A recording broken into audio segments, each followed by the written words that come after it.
السلام علیکم ورحمۃ اللہ تعالی وبرکاتہ۔ ناظرین، جیسا کہ فرانس میں آئے دن گستاخیاں ہوتی ہیں، تو یہ سلسلہ آج سے نہیں بلکہ ہزاروں سال پرانا سلسلہ ہی ہے، اور یہ صرف اس وجہ سے کہ مسلمانوں سے ان کی دشمنی بڑی پرانی ہے، اور یہ ان کا پرانا داؤں ہے گستاخی کرنا، اور اس کے بنیاد پہ ہی مسلمانوں کا یہ ٹیسٹ کرتے ہیں۔ اسپین، جہاں پہ مسلمانوں کی 800 سالہ حکومت رہی، پھر ایسا کیا ہوا کہ وہاں سے مسلمانوں کا نام و نشان تک مٹ گیا؟ اس کی اصل وجہ علماء ہی بتاتے ہیں کہ حضور کی ناموس کے مسئلے میں سستی برتی گئی۔ ادھر فرانس، جو کہ اس ڈر میں مبتلا تھا کہ موسیٰ بن نصیر کی فوج جو طارق بن زیاد کے ساتھ میں مل کر اسپین کے ساحل پہ اتری اور اس نے اپنی کشتیاں جلا دیں، اور پھر اسپین کے اندر وہ کچھ کیا جس کے بعد اسلامی نظام اسپین میں لاگو ہو گیا اور پورا اسپین مسلمانوں نے فتح کر لیا، جس کے بعد 800 سالہ حکومت وجود میں آئی۔ 711 میں بنی یہ حکومت 1492 میں بکھر گئی، مگر 800 سال حکومت کرنے کے بعد یہ حکومت ختم کیسے ہو گئی، یہ بڑی بات ہے۔ عزیزان ملت اسلامیہ، فرانس جو کہ مسلمانوں سے ڈر ڈر کے جی رہا تھا، اس نے ایک منصوبہ یہ بنایا تھا کیسے بھی کر کے اسپین سے مسلمانوں کو اکھاڑنا ہے۔ اس نے نئے پلان بنائے، نئے منصوبہ بندی کی، مگر وہ کامیاب نہ ہو سکا۔ اس نے مسلمانوں کو کبھی شراب میں مبتلا کیا، کبھی لڑکی بازی میں، کبھی علماء سے حکام کو دور کر دیا، تو کبھی عوام کو علماء سے دور کر دیا، کبھی نوجوانوں کو ناچ گانے میں مبتلا کیا، تو کبھی عوام میں ایک شریعہ پھیلایا، کبھی رنگ کے نام پر، کبھی نسل کے نام پر، کبھی رسم و رواج کے نام پر، کبھی آزادی کے نام پر۔ تو اس طرح سے مسلمانوں میں شر پھیلایا اور مسلمانوں میں اختلافات کھڑے کیے۔ حکومت جو اسلامی نظام سے دور ہو چکی تھی اور مسلمان خلیفہ سے بھی دور ہو چکی تھی، اور وہ ایک خاندانی حکومت کے طور پہ بچی تھی۔ اس کا حال یہ تھا کہ ہر صوبے میں جو سپہ سالار ہوتے تھے وہ اپنی حکومت کا اعلان کر دیا کرتے تھے، کیونکہ اسلامی نظام سے یہ حکومت دور ہو چکی تھی اور یہ اپنے رسم و رواج پہ ہی حکومت چلا رہے تھے، بس نام کے مسلمان باقی تھے۔ فرانس کا منصوبہ تب کامیاب ہوا جب فرانس نے یہ ساری چیزیں کرنے کے بعد، یعنی شراب میں مبتلا، لڑکی بازی مبتلا کرنے کے بعد اور علماء سے عوام کو دور کرنے کے بعد، ان کا آخری چال یہ تھا کہ وہ رسول اعظم صلی اللہ علیہ وسلم کے گستاخی کے لیے اپنے جاسوس بھیجتے تھے۔ وہ جاسوس پاگلوں اور دیوانوں کی شکل و صورت میں ہوتے تھے، اور وہ ہر شہر الگ الگ جا کے گستاخیاں کرتے تھے۔ اب جس شہر میں کوئی مومن ہوتا تھا، رسول اللہ صلی اللہ علیہ وسلم کا چاہنے والا ہوتا تھا سچا، تو وہ اسے قتل کر دیا کرتا تھا۔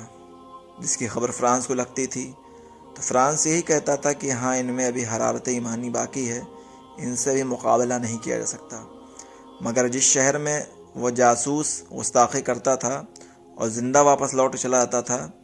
تو اس شہر پہ فرانس حملہ کر کے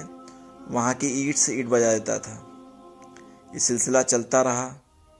اور گستاخیوں کا دور جاری و ساری رہا، پھر جب 1492 کا سال آیا تو مسلمانوں کا آخری شہر بھی مسلمانوں کے ہاتھ سے نکل گیا، اور یہ سب چیزیں اسی چیز سے ہوئیں کہ حضور کے گستاخی کی گئی اور مسلمانوں نے خاموشی سے برداشت کر لی۔ پھر جب فرانس نے پوری طریقے سے اسپین پہ قابو پا لیا تو اسپین کے اندر تمام مساجدیں جو کہ چرچ میں، گرجے میں تبدیل کر دی گئیں، کلیسے میں تبدیل کر دی گئیں، اور مسلمانوں کے سب سے شاہی مسجد قرطبہ اس کو چرچ بنا دیا گیا،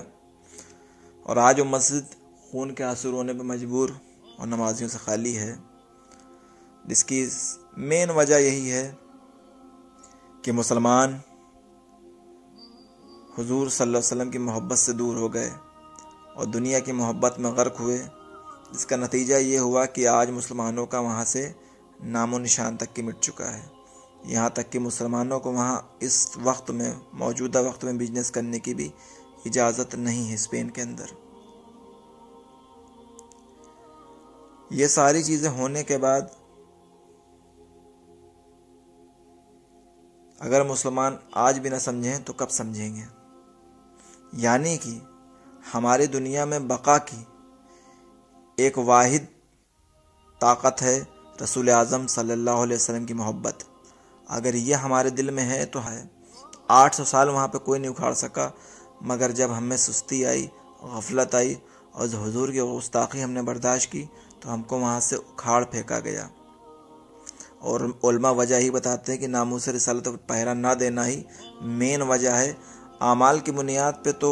ہم کم زیادہ ہو سکتے ہیں، مگر جب معاملہ حضور کا آ جائے اور وہاں پہ بھی ہم اگر برداشت کر لے جائیں تو پھر ہم رہ نہیں سکتے ہیں۔ اور کیوں نہ ہو، کیونکہ امام مالک نے خود فرمایا کہ جس دور میں حضور صلی اللہ علیہ وسلم کی گستاخی ہوتی ہو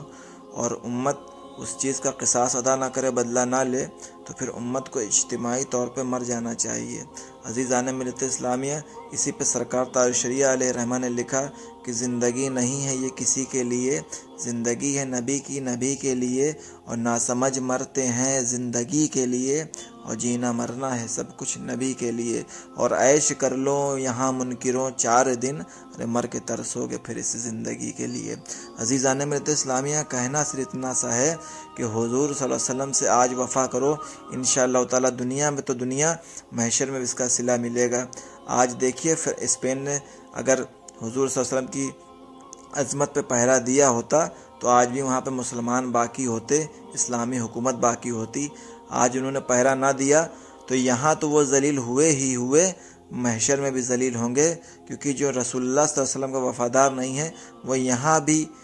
بے عزت ہوگا، اور محشر میں تو جو اس کا بنے گا دنیا جانتی ہے۔ تو لہٰذا گزارش یہی ہے کہ آپ حضور صلی اللہ علیہ وسلم سے محبت کریں، اور اپنی طاقت کے اعتبار سے جو بھی کر سکتے ہیں وہ اس طاقت کے خلاف کریں، کیونکہ لکھنے والے نے پہلے لکھ دیا ہے کہ کی محمد سے وفا تو نے تو ہم تیرے ہیں، اور یہ جہاں ہے چیز کیا لوح و قلم تیرے ہیں، اور محمد کی محبت دین حق کی شرط اول ہے، اسی میں ہے اگر خامی تو سب کچھ نامکمل ہے۔ لہٰذا اگر اب بھی آپ کو بات سمجھ نہ آئی ہو تو میرے بھائیوں پھر آپ سمجھ سکتے ہیں کہ پھر ہماری داستان بھی نہ ہوگی داستانوں میں، اگر آج ہم نہ سمجھے اس بات کو کہ ہمیں حضور کی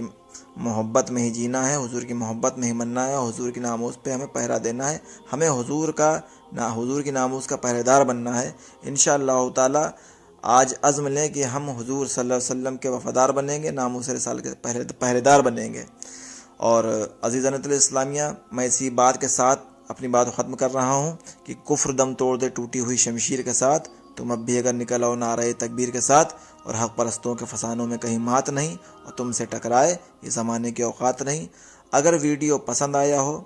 تو ایک لائک اور چینل کو سبسکرائب کر دیں اور ویڈیو کو شیئر کر دیں۔ السلام علیکم، فی امان اللہ، فی امان رسول۔